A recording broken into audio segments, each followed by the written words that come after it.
Aber jetzt hast du ja wieder Zeit, oder? Und Geld vielleicht auch wieder Ja, ne, zurückbekommen? tatsächlich noch nicht. Ich bin jetzt, am 31.07. war ja der Gerichtsprozess zu Ende mit einem Freispruch und 19,53 € wegen einer Hundematte, Umsatzsteuerhinterziehung. Und das Ganze wirkt natürlich noch nach. Das heißt, jetzt kommt ja der Schadenersatzprozess, der viel Zeit in Anspruch nehmen wird. Mein Geld habe ich tatsächlich noch nicht zurück, weil die Staatsanwaltschaft sich einfach nicht an das Urteil hält. Dann gibt es natürlich auch viel aufzuräumen, wenn man jetzt ich wurde ja verhaftet am 29.06.2022. Als ich rauskam aus dem Gefängnis, war mein Haus dann ja weg. Das heißt, ich war eigentlich so ein Stück weit entwurzelt. Habe dann bei vielen Menschen gelebt, die mich eingeladen haben, weil Geld hatte ich ja auch keins mehr. Mhm. War jetzt das letzte Jahr, die letzten 10 Monate in Stuttgart.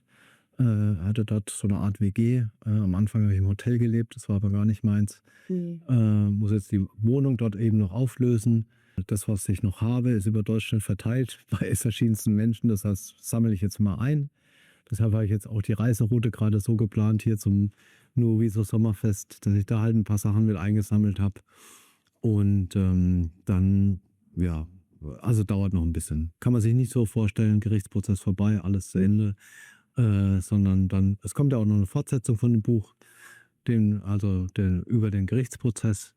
Mhm. Und also ist noch nicht so, dass ich die Füße hochlegen kann. Ist eigentlich schade, dass man das nicht mal loslassen kann, ne? Dass einen das immer noch weiter begleitet. Das macht ja auch was mit einem. Gut, ich denke einfach, dass es wichtig ist, dass wir diese 5 Jahre Zeitgeschichte auch dokumentieren. Vor allem habe ich ja gesagt, ich bin ja nicht der Einzige, der, sagen wir mal, unter Repression zu leiden hat. Es gibt ja gibt Ärzte, die noch teilweise im Gefängnis sind. Gibt welche, die noch in Gerichtsverfahren sind. Das habe ich gesagt, mein Prozess ist auch ein Leuchtturm, um all denen, die, sage ich mal, politisch verfolgt werden, können wir ja offen benennen, dass die eben auch eine Stimme kriegen. Und auch das ist ja eine große Aufgabe, weil diese ganze Social-Media-Arbeit, Webseite erstellen, Dokumente dafür erstellen, ist trotz KI immer noch viel manuelle Handarbeit. Trotzdem noch mal in das Jahr 2020 zurück. Was warst 'n du damals für 'n Menschentyp? Mir geht es jetzt auch sehr gut, vielleicht um das mal als erstes zu sagen. Und ich sage immer, ich muss keine Filme mehr sehen, weil mein Leben ist jetzt spannender als jeder Film. Und bei mir hat sich so 2018 das ein bisschen angefangen zu verändern. Also war ich tatsächlich so mein Haus, mein Boot, mein höher, schneller, weiter. Thema wurde aber immer langweiliger. Also die 5. Rolex erzeugt dann kein großes Glücksgefühl mehr, sage ich mal. Und habe dann angefangen mit der Leberreinigung, tatsächlich in Thüringen. Habe die Ernährung umgestellt, weil ich ein paar gesundheitliche Probleme hatte. Hatte dann nochmal einen Fahrradunfall, wo ich mir die Schulter gebrochen habe, wo ich nochmal ein halbes Jahr rausgenommen wurde. War dann Anfang 2020 in Dubai bei Joe Dispenza zum Meditieren. Ironie der Geschichte ist eigentlich, Querdenken ist nur entstanden, weil sie mir verboten haben, in den Wald zu gehen und zu meditieren mit meiner Meditationsgruppe. Wir haben dann ja unsere Walking Meditations, also so Spaziergänge oder Meditation, bei denen man eben im Wald unterwegs ist oder nicht unbedingt im Wald, an schönen Orten. Die haben wir dann unter Polizeiaufsicht gemacht in Stuttgart. Mhm. Und daraus oder auch damit gleichzeitig entstanden sind dann halt die Demonstrationen, die Mahnwachen für das Grundgesetz. Aber wie bist du dazu gekommen? Also, als Unternehmer, der quasi in Saus und Braus lebt, Mhm. fängt an, sich für Gesundheitsthemen zu interessieren. Hat dich jemand an der Hand genommen, hat gesagt: „Ey, probier das mal aus“, oder bist du dazu gekommen? Ne, tatsächlich ist es so, dass ich so 2018 rum, glaube ich, war das, habe ich gesagt, ich mache jetzt jedes Jahr was, wo ich aus meiner Komfortzone raus muss. War das so ein Grund? Du hast ja am Anfang mit deinen Leuten auf der Straße auch meditiert. Ja, Oder hast sogar bei den letzten Demos das auch eingebaut, ja. diese Meditation. Das ist ja irre, bei einer Demonstration die Leute so hinzukriegen, dass die in Stille miteinander sind, ohne große Worte und Also, es war tatsächlich so, dass die zweite Demo in Stuttgart habe ich sogar mit der Meditation dann beendet. Einfach deshalb, weil die Polizei immer gesagt hat, die Abstände wären zu niedrig und sie würden jetzt gewaltvoll auflösen. Und dann wusste ich schon, wenn ich jetzt eine Meditation reinmache, Mhm. dann gehen 50% sowieso, die halt da nicht aufgeschlossen sind dafür und das nicht ausprobieren wollen. Und dann hat der Rest meditiert und dann ist die Demo praktisch friedlich geendet. Und deshalb war das für mich immer ganz wichtig. Querdenken ist ja eine friedliche Bewegung. Und dass, sagen wir mal, die unterschiedlichen Energien von Menschen, die auf so einer Demonstration zusammenkommen, Da braucht es auch viel Stabilität auf der Energieebene, damit die dann eben energiepositiv nächstes Mal endet, also dass man mit mehr Energie die Demonstration verlässt. Der jetzt mit Energie nichts anfangen kann, der sagt einfach, dass ich mich am Ende besser fühle, als wie ich hingegangen bin. Und das war ja auch das große Erfolgsformat von Querdenken.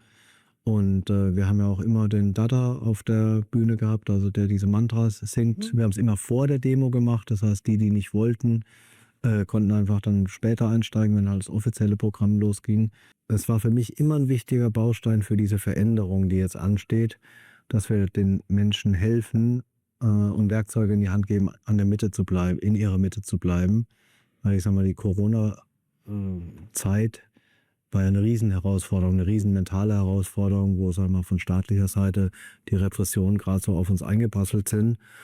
Und dann auch dieser, ich nenne mal das Bewusstwerdensprozess, das ist ja auch kein einfacher, wenn ich einfach merke, alles, was ich vielleicht die letzten 20 Jahre gemacht habe und an was ich geglaubt habe, ist auf einmal weg oder zumindest in Frage gestellt.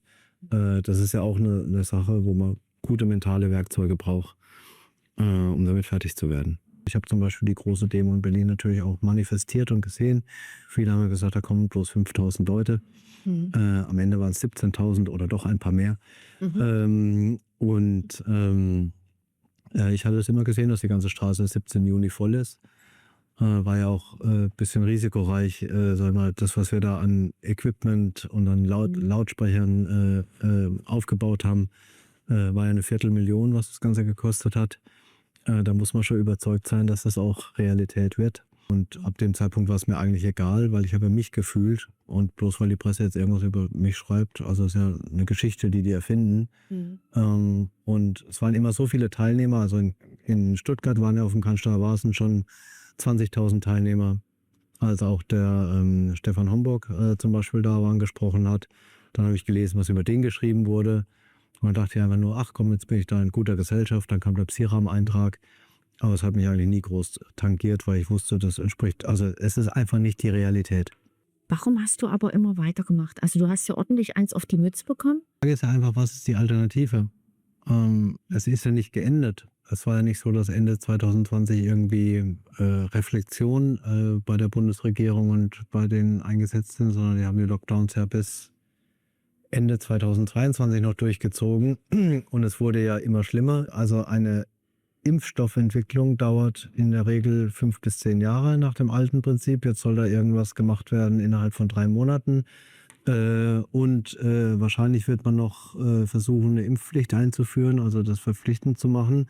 Und es ist ja alles, was wir sagen wir, an Befürchtungen hatten, an Grundrechteeinschränkungen, dass die nicht mehr aufgehoben werden und so weiter, eingetreten. Und deshalb gab es ja gar keine Alternative, als nicht weiterzumachen. Die Zukunft gehört den Menschen, die ihrem Herzen folgen, egal was die Kritiker sagen. Denn es waren die Außenseiter, die die Welt verändert haben und die einen echten und bleibenden Unterschied machen.